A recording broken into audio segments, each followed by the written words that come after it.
স্ত্রীর জন্য দোয়া করছেন কবে? জানি না আমি। আপনারা আপনাদের স্ত্রীর জন্য কবে দোয়া করছেন? জানি না আমি। স্ত্রীর জন্য আবার দোয়া করণ লাগে নাকি? স্ত্রীর জন্য কি আবার দোয়া করণ লাগে নাকি? স্ত্রীর জন্য দোয়া করা লাগে না, স্ত্রীর জন্যই দোয়া করা লাগে। স্বামীর জন্য কবে দোয়া করছে আমি জানি না, স্বামীর জন্যই দোয়া করা লাগে।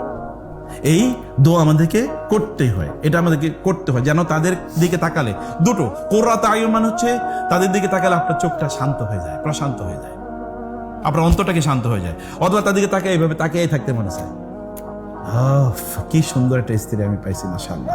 অথবা স্বামীর দিকে তাকিয়ে তার অন্তরটা, তার অন্তর প্রশান্ত হয়। অথবা দিকে তাকিয়ে থাকতে মনে চায়, আলহামদুলিল্লাহ আমার আল্লাহ তাআলা একটা ভালো স্বামী দিয়েছে। এখন আজকে বাসায় গিয়ে প্র্যাকটিস করে দেখেন স্ত্রীর দিকে এতক্ষণ তাকিয়ে থাকতে পারেন কেন? কতক্ষণ তাকিয়ে থাকতে পারেন? তাকিয়ে থাকলে আবার উনি ভয় পেয়ে যায়, রে ভূত কই থেকে আইলো, এরকম ভয় পায় কিনা, কারণ এতদিন তো তাকার নেই, কি ব্যাপার আমারে খায়া ফেলাইবা নাকি, এরকম যেন না।